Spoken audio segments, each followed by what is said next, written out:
दोस्तों, आज की सबसे पहली और बड़ी खबर, झारखंड विधानसभा से दोबारा पास हुआ 1932 के खतियान आधारित डोमिसाइल पॉलिसी बिल। झारखंड विधानसभा के शीतकालीन सत्र के चौथे दिन झारखंड विधानसभा में डोमिसाइल पॉलिसी का बिल बगैर किए संशोधन एक बार फिर पारित कर दिया गया है।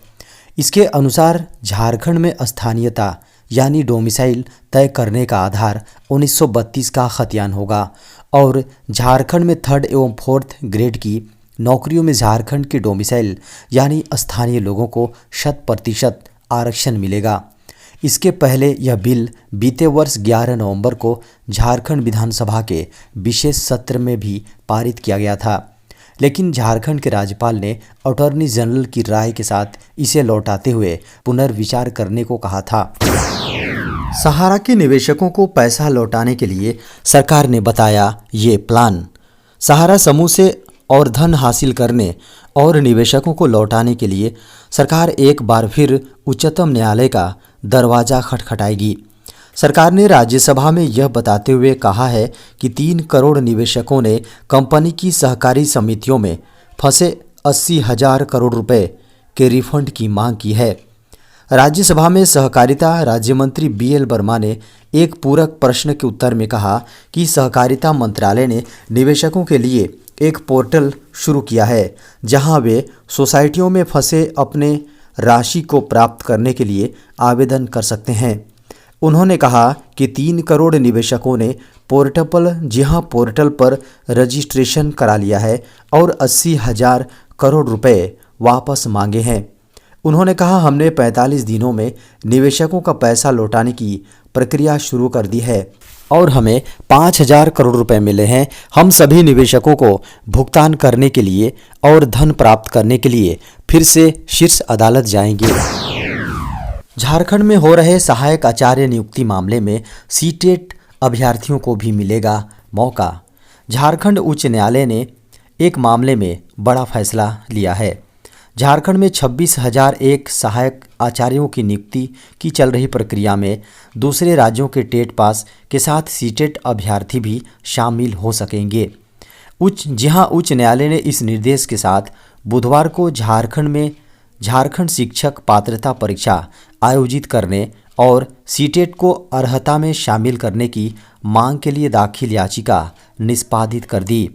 झारखंड सीटेट उत्तीर्ण अभ्यर्थी संघ की ओर से इस संबंध में याचिका दाखिल की गई है। याचिका में कहा गया है कि राज्य सरकार ने 2016 के बाद से जेटेट एग्ज़ाम नहीं आयोजित की है। वहीं अब लगभग 26,001 शिक्षकों की नियुक्ति प्रक्रिया जेटेट की अनिवार्यता के साथ शुरू कर दी गई है। झारखंड में तेजी से गिर रहा है पारा, कई जिलों में चल रही है शीतलहरी। झारखंड में सर्दी का प्रकोप जारी है। उधर कश्मीर और हिमाचल में हो रही भारी बर्फबारी के कारण झारखंड के कई इलाकों में तेजी से तापमान गिर रहा है। झारखंड के कई हिस्सों में शीतलहर चल रही है। मीडिया की खबरों को माने तो झारखंड के लगभग सभी जिलों का पारा न्यूनतम 10 डिग्री के नीचे पहुंच गया है। कांके, चतरा, पलामू, लातेहार, लोहरदगा में जबरदस्त ठंड पड़ रही है। कांके में मंगलवार को तापमान 3.5 डिग्री रिकॉर्ड किया गया। यहां जम्मू और शिमला से अधिक ठंड पड़ रही है।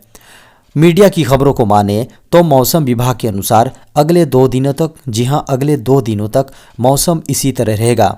21-22 दिसंबर के बाद शीतलहर से थोड़ी राहत मिलने की संभावना है, लेकिन ठंड का प्रकोप जारी रहेगा।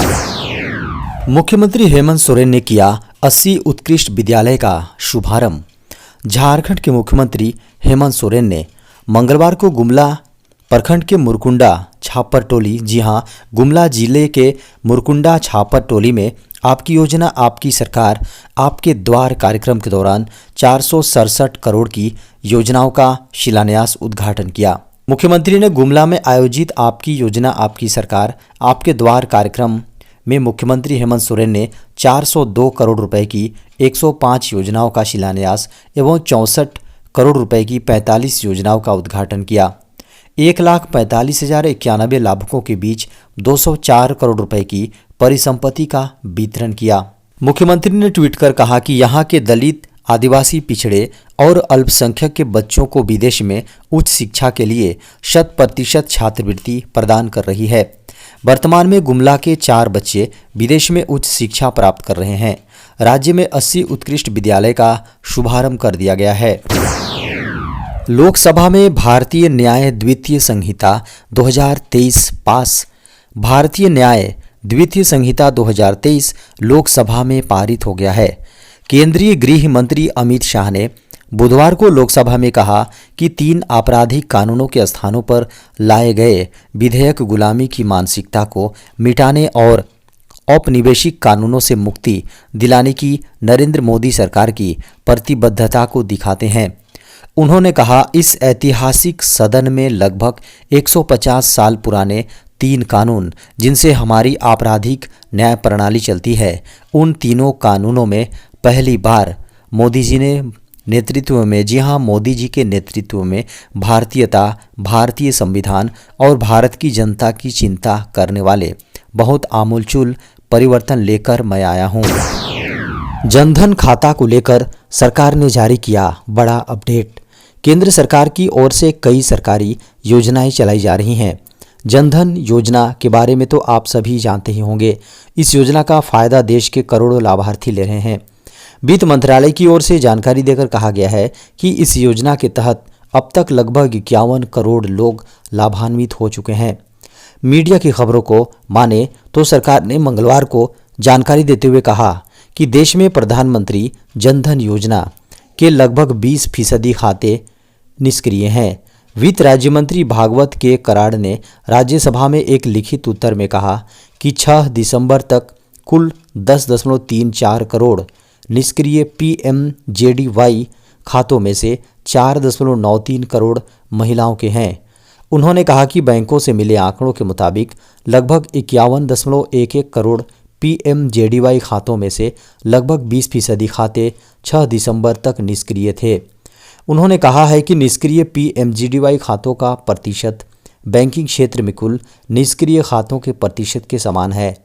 बताया गया है कि निष्क्रिय पीएमजेडीवाई खातों में जमा शेष राशि लगभग 12,779 करोड़ रुपए है, जो पीएमजेडीवाई खातों में कुल जमा शेष का लगभग 6.12% है।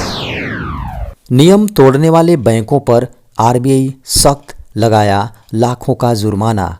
भारतीय रिजर्व बैंक नियमों का पालन न करने पर सहकारी बैंकों पर कार्रवाई करता है।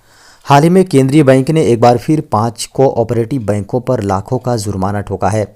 जिन बैंकों पर कार्रवाई की गई है इसमें मन मंदिर कोऑपरेटिव बैंक, पुणे का सन्मित्र सहकारी बैंक, गुजरात मेहसाणा का लखवाड़ नागरिक सहकारी बैंक, पश्चिम बंगाल का कोंटाई कोऑपरेटिव बैंक और मुंबई के सर्वोदय कोऑपरेटिव बैंक का नाम शामिल है। मन मंदिर कोऑपरेटिव बैंक पर रिजर्व बैंक ने पूरे 3 लाख का जुर्माना लगाया है। बैंक पर यह कार्रवाई केवाईसी के नियमों की अनदेखी और ग्राहकों के डिपॉजिट खाते की पर्याप्त जानकारी न रखने के कारण की गई है। रिजर्व बैंक ने सभी बैंकों के लिए केवाईसी अपडेट कराना अनिवार्य बना दिया है। ऐसे में जो बैंक नियमों की अनदेखी करते हैं, आरबीआई उन पर जुर्माना लगाता है। मेहसाणा गुजरात के लखवाड़ नागरिक सहकारी बैंक पर लोन और एडवांस की सही जानकारी न देने के कारण आरबीआई ने पूरे 2 लाख रुपए का जुर्माना ठोका है। भारत में मिले 614 नए कोरोना वायरस के मामले। भारत में एक बार फिर कोरोना वायरस के मामले तेजी से बढ़ने लगा है। केंद्रीय स्वास्थ्य मंत्रालय की ओर से जारी आंकड़ों के अनुसार पिछले 24 घंटों में केरल में 292 कोविड-19 के मामले रिकॉर्ड किए गए हैं, जिसमें 3 की मौत हो चुकी है। भारत में 614 नए कोरोना वायरस के मामले रिकॉर्ड किए गए हैं। यह 21 मई के बाद से सबसे अधिक है। इसी के साथ सक्रिय मामले बढ़कर 2311 हो चुके हैं। केंद्रीय स्वास्थ्य मंत्रालय की ओर से जारी डेटा में कहा गया है कि देश में कोविड-19 मामलों की संख्या बढ़कर अब 4.50 करोड़ हो चुकी हैं। कोरोना वायरस से रिकवर होने वाले मरीजों की संख्या बढ़कर 4,44,70,346 हो गई हैं। वहीं राष्ट्रीय रिकवरी दर 98.81% हो चुकी है। मृत्यु दर फिलहाल 1.19% है। स्वास्थ्य मंत्रालय के अनुसार देश भर में 220.67 कोविड टीकों की खुराक दी जा चुकी है।